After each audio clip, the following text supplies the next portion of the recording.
Unless you have been living under a rock, you have heard of him. Buddha. He was a prince, yes. Then he went super broke, living under a tree, kind of broke, during the time when he invented the philosophy. But did you know Buddha invented stress too?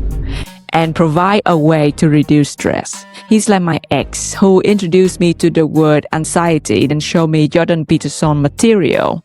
They call him the enlightened one, which sounds a lot like a nickname for that friend who eat mushroom once and start preaching about the meaning of the universe.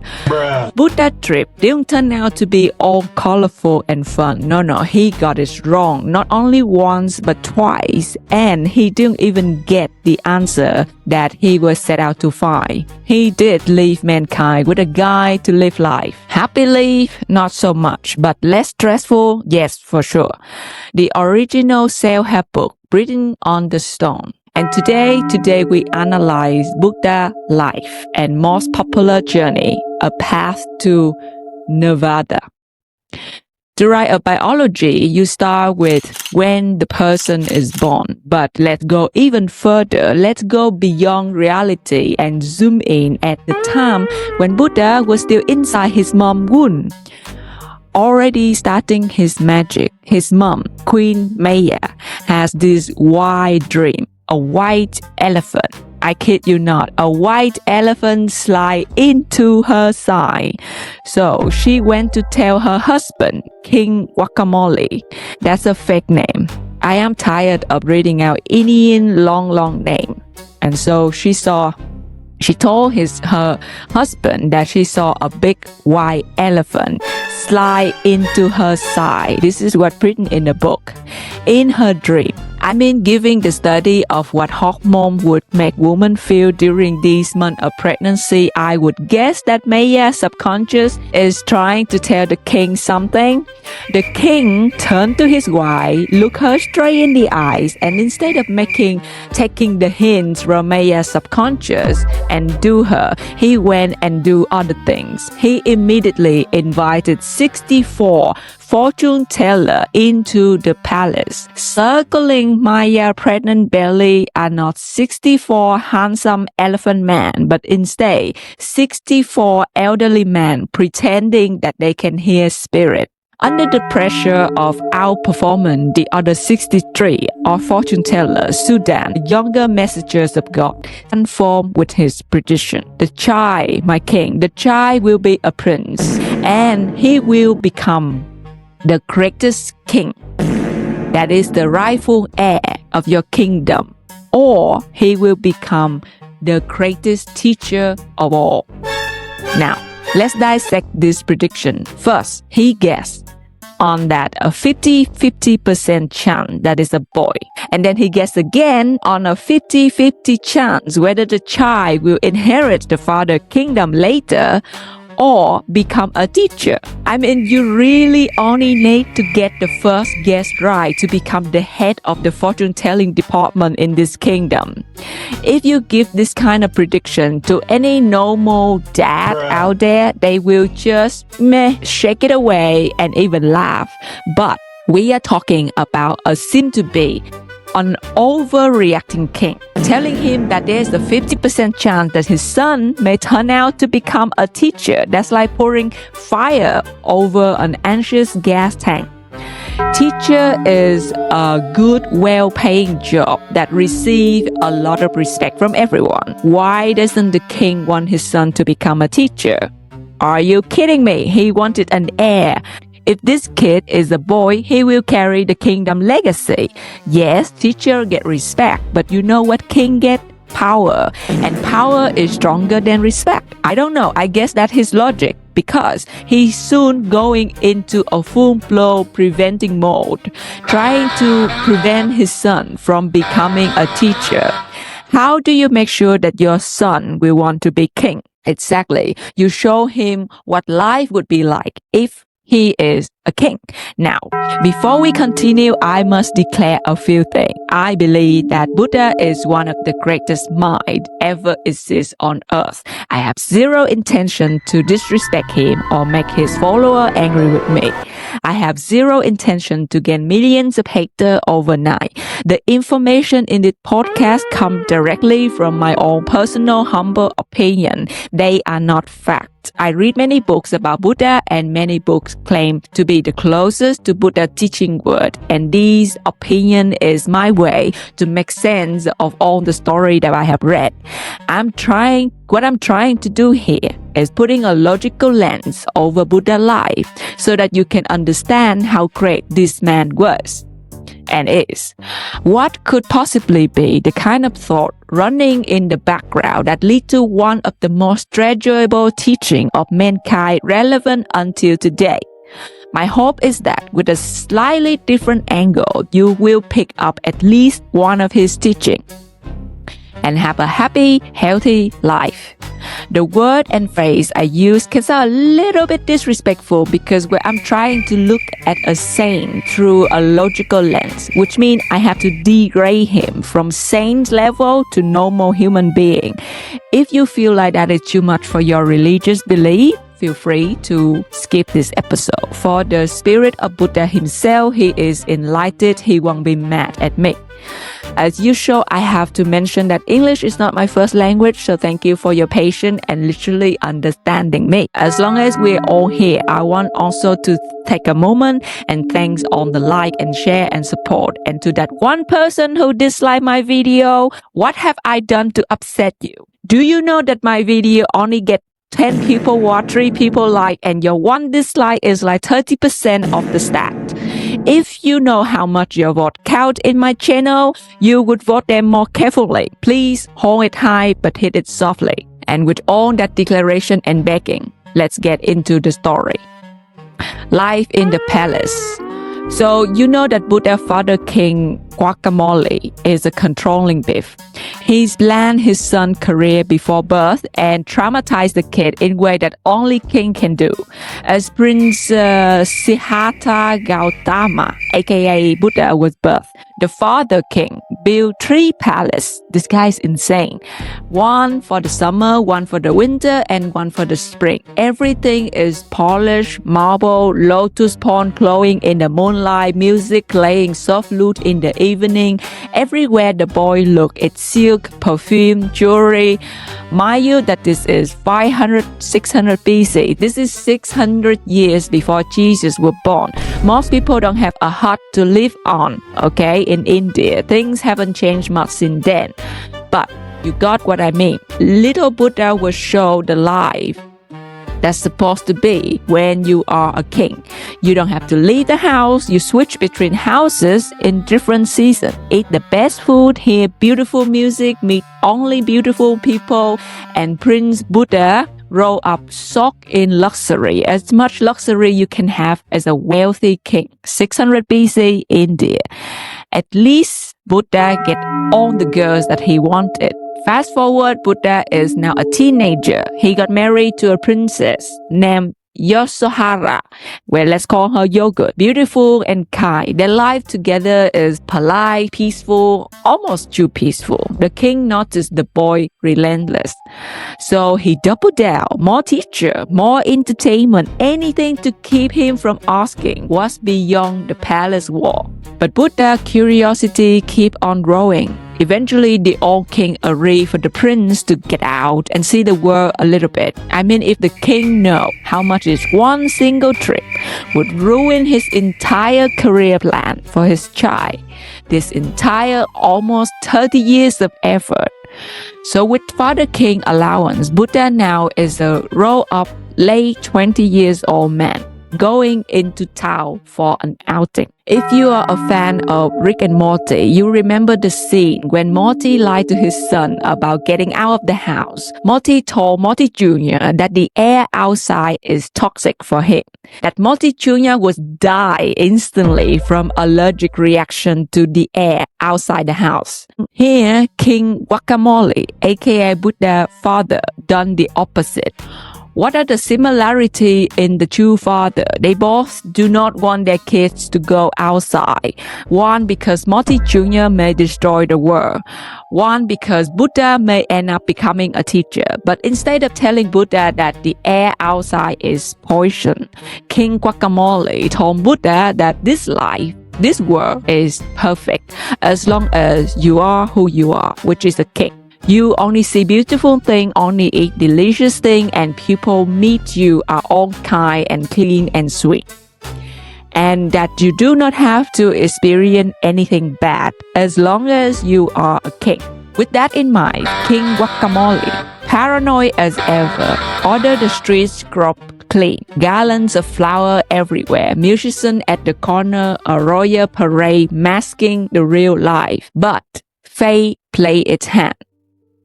Buddha slipped away from the guard, wandered past the decoration, and stepped into the ghetto. The chain hit him like cold water. No more polished smile. People's skin is red with hunger. Their clothes torn, their eyes dim. First, he see a man, so thin he can barely stand, limping across the street. Then, a homeless figure coughing blood, curled on the dirt. And the worst, a body on a stretcher, stiff and silent, flies already gathering. Buddha, as a young prince, has only seen youthful, beautiful scenery. For him to see a dead body, something rotten, something unwanted, something decaying away, his little mind couldn't process it. So his response is typical teenager. He turned to his servant. What are these people? The servant bowed and answered softly. Those people are gathering to say goodbye to their loved father or mother. It's a funeral, my prince. Why are they all crying so much? Where is the other person going? To the god, my prince. The old servant answered patiently, back to the god. How? The servant looked at his prince, unsure how he can explain the concept of death to the spoiled little innocent brat in front of him. He did not know his simple following answer changed the prince's entire life career.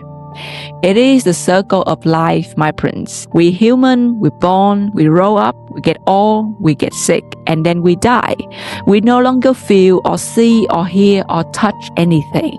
We lost all our senses, and as the body decaying and descending slowly, our soul ascending to the gods. Hold on a second. First, you use the pronouns we, which means you imply that the process will happen to everyone, including me. And then you describe the step. And I don't know what dying means, but I can see the pattern is not leading to a very nice place. I have never said that Buddha was stupid. He was an innocent helicopter child, but he is extremely smart, the genius of his time. The servant knew that he was oversaying things, collapsed onto his knee with face down to the ground immediately. And with that, Buddha understand. He is just the same as everyone else. We all under the same curse. Now, I don't know how you deal with your existential crisis, but Buddha took it a little bit too far. He couldn't get the fact out of his head. He is going to get old, he's going to get sick, and then he's going to die. This is inevitable. And just like Evis couldn't get the stone head out of his head, Buddha couldn't get death out of his mind. He stayed up at night staring at the moon, pacing himself around the palace, no interest in listening to music, no interest in fasting on food. After days of thinking, he made a plan. He cannot live like this. He cannot live with a life sentence hanging over his head. He doesn't believe in the inevitable nature of death. He has asked all the teachers that his dad invited into the palace. He has read all the books he had at home. This guy was homeschooled, and everywhere he asks, people tell him the same thing. You cannot avoid death. But people, aka his father, also told him he won't have to experience anything bad as long as you are a king. 29 years he believed in that. Maybe they just don't know. Maybe his dad is wrong again. Maybe the truth is once again out there, and he will be one who find it and bring it home and tell everyone about it. Conclusion. He had to go, leave this tree palace that his dad specifically made for him. His dad gonna be so mad. King Guacamole would never agree to let his son just go. We don't know, he may resort in violence. What if he decides to lock Buddha up? But wait, there's a way to go around this. Buddha's wife, Yogurt, she is pregnant. If he would wait until his wife gives birth so his father has an heir, someone to carry the crown, then he can walk away. And sure enough, the night his son is born, he looked at the tiny child, it's a boy, and he does what no one expects. In the stillness before the dawn, he called his loyal servant, mounted his horse, and just ride into the night. I hear you asking, he really just left? Yes, just like that, Buddha just abandoned his kid. I thought that Steve Jobs was bad for abandoning his kid. You never know someone's true color until you read their biography. Buddha, at the age of 29, discovered existential crisis, had an early midlife crisis, and just walked away from his wife and kid and the entire Guacamole family. And what was he chasing after? Not wealth. His father is the richest man in the village, not glory. His father is the most powerful man in the village. But the one thing that has shaken him to the core, the question of life and death. He wanted to know, is there a way to break the cycle, to escape aging, sickness, and death, to find the path beyond mortality itself? And here is the first question. Who do you even ask about immortality? There's no ChatGPT, there's no hotline, there's no wise on podcast episode waiting. The man has to walk barefoot, dusty road, village to village, knocking on the door like a salesman with only one question. Hey, how do I not die? If you were Buddha, you type the people that you want to talk to. Elderly people, right? What did you do that keep you alive for so long? And then second are the wise people. People who 500 BC society promoted to be teachers. Bad news. No one can give Buddha an answer. I'm sorry, you are the prince, but you're kind of insane. Then he continued walking to the next village and the next village, looking to talk to all the wisest teacher in 500-kilometer radius. Eventually, he realized, befit no one know.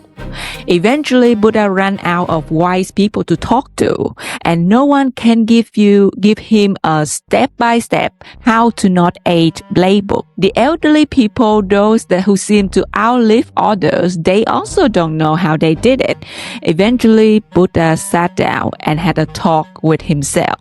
Fine, if no one know, I will figure it out myself.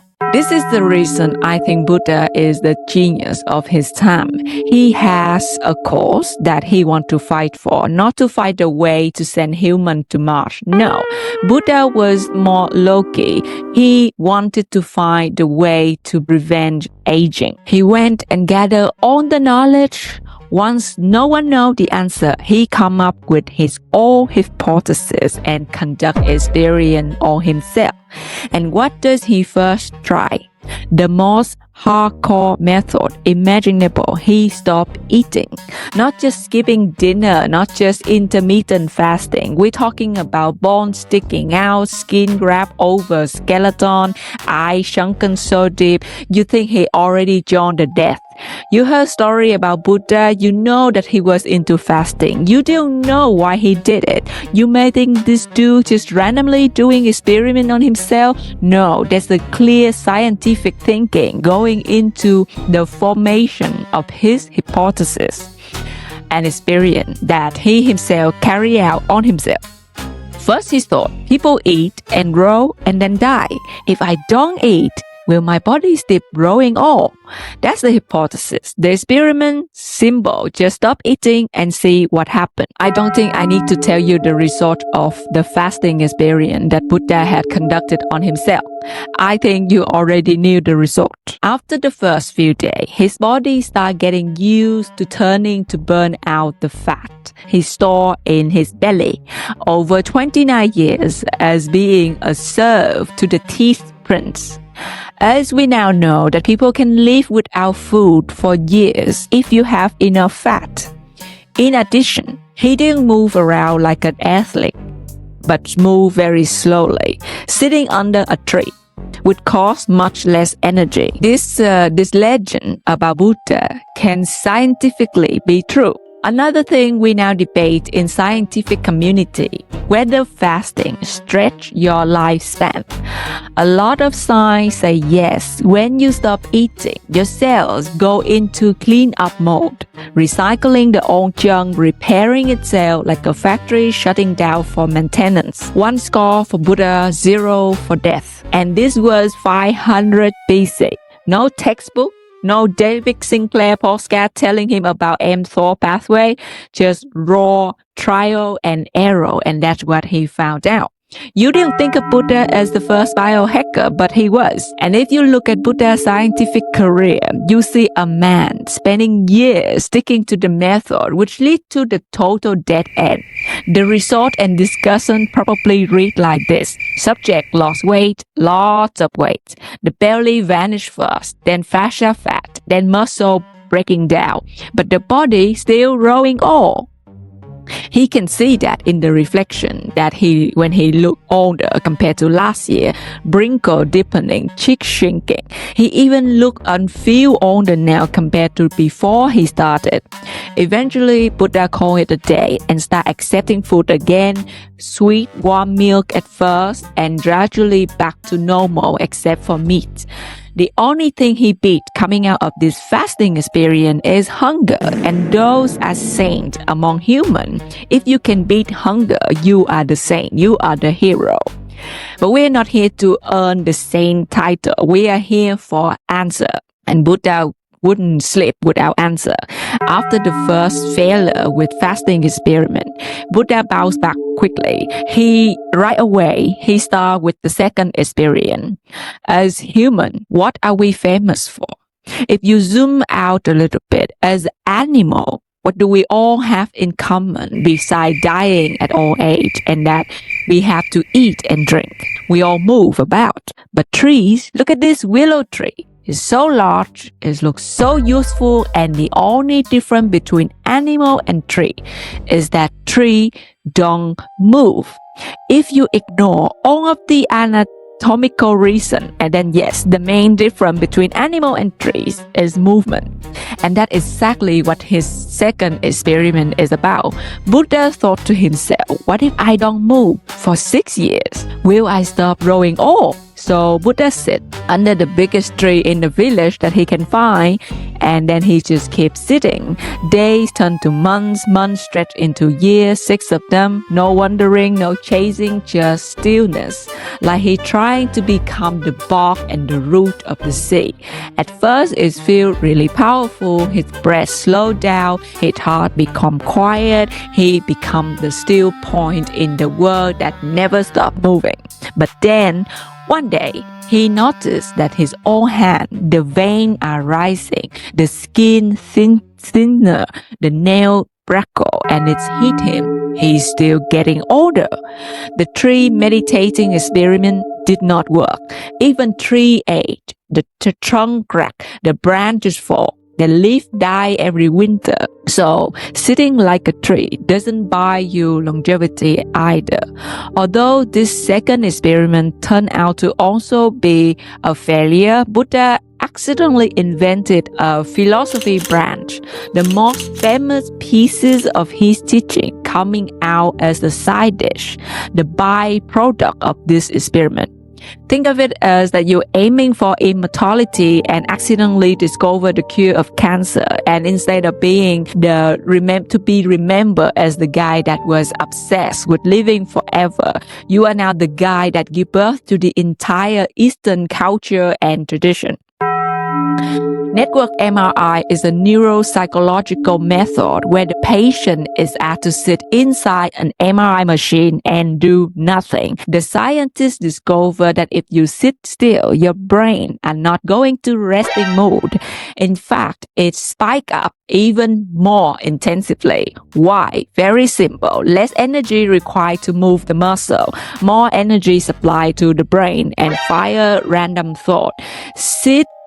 The shit start racing up and down up here, and then you want to have negative thought. For Buddha, what do you think his negative thought central about? The first thing is the big as the white elephant existential crisis, the guilt of abandoning his wife and child, the shame of disappointing his father. The man thought it through, and later on, when someone asked him about it, he called all of this negative thought Mara. And Mara is the demon under the bed, the greed, the desire, the guilt, the shame, the regret. Mara wasn't just one devil. It's everything the man faced when he's left alone with his own thought. I cried the last 2 times I tried to lay down. My Mara was strong. My Mara was persistent. How are your Mara? Do you know that Mara has a daughter? Is Mara haunting every single one of us approaching the 30s? The regret, the chatter, the cringe that you have that only you can remember. Mara daughter haunt mostly the man.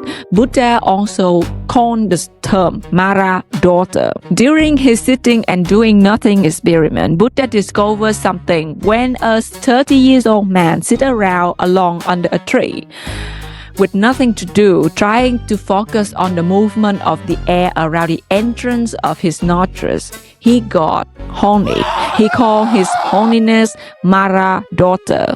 You got to know this one. It's the desire, the lust, the sin in Christianity. But with determination, Buddha's hunger for the answer was larger than life. He started feeling horny at first, then altogether I did the same thing, but for a complete different reason. So after years of starving and sitting still and fighting the storm inside of his own head, when Buddha gave his very first sermon, the turning of the wheel of the Brahma at the deer park in Sanath, he was about 35 years old. He had just reached enlightenment and decided it was finally time to speak. To who? His friend, the 5 months that he trained with, the one who watched him nearly starve to death. They came out at the deer park, not far from where he was, so he walked there. This was the first time that Buddha explained stress to people. He called it drama. I think he meant drama, and people translate it to more than 100 different languages. English fancy literature decided to call drama suffering. The true meaning of drama, according to me, is stress. Buddha, given his method, we know that he was preaching about chronic stress. Of course, you shouldn't be on adrenaline all day. That's just insane. But Buddha wants people to sit around, meditate. So my guess is he was concerning about cortisol. To live a long life, Buddha say, you must eliminate stress. What is stress? Well, it's the chronic rising level of cortisol in your blood is impair your immune system, damage the digestive system, increase your blood pressure. He didn't quite put it that way, but he said, well, I do not know the mechanism behind it, but I do know the cause of stress. And if you just eliminate that, you won't have the bad effect at all. Then you'll be calm and cool and stoic like me, Buddha. Be like me, be chill, be like Buddha. eliminate stress. His friend gathered around. Dude, are you okay? You just sat under a tree for 6 years with little amount of nutrition.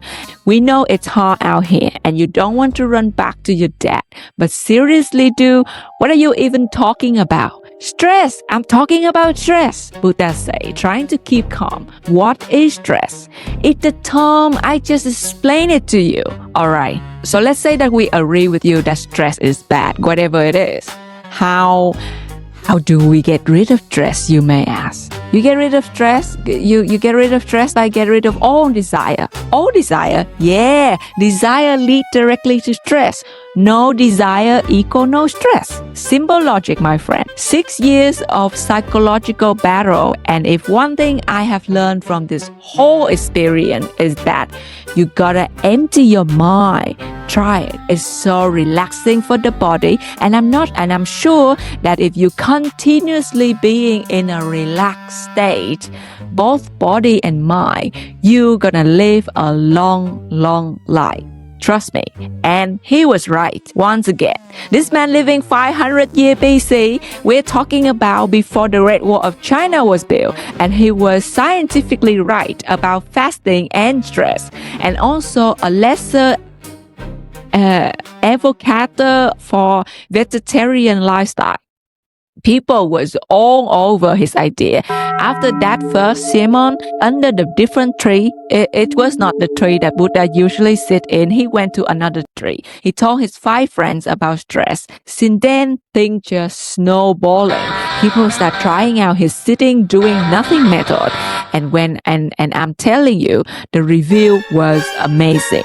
They feel much calmer. They beat their weight less. And the second method, fasting, such a useful method. There are no food around anyway. And you tell me that I can live on only 1 meal a day? Awesome. Work just spread super fast. Have you tried Buddha method? It works. I feel great. Only eating once a day. Lost bunch of weight. My husband stopped beating me. Yeah, he liked the meditating thing. I only do fasting. Love it. You should try to get ticket to hear him speak. Do you know that he's a prince too? Yeah, he gave up on his royal life. You may think his background had nothing to do fame, but come on. Soon, the farmer, the merchant, the king, the prince, the man, the woman, the rich, the poor, they come to hear him. They come to walk with him around India, which is a big country. So, to sum it up, Buddha teaching include fasting, meditation, reduce stress, eat vegetable, and walk around, aka exercise. The longer he lived, the more famous he become. Let me do the math for you. Life expectancy in 500 BC worldwide was very low, often about 30 to 40. I'm already dead. If someone surviving childhood, reaching their 50, 60, it was not extremely unusual, but it was rare. According to the Buddhist teaching, Buddha lived to about 80 years old. That was considered exceptionally long life for his time, almost double the average. He died around 483 BC after teaching for 45 years, following the enlightenment at age 35. So in short, average person in 500 BC may expect 30 to 40. Buddha lived to 80, which were extraordinary. One reason his followers saw him as almost superhuman is like someone today would live up to 150 years. The entire world would want to sit around to hear him talk. How did you live so long? Well, I eliminate drama, remove stress, walk around, eat vegetable instead of red meat, and fasting was part of my routine. Yoga to keep my body flexible. And that's the end of the story about Buddha. Thank you for watching. My name is Nhi, and this is the Daily Avocado Podcast. Leave a comment if you want me to do one for Jesus.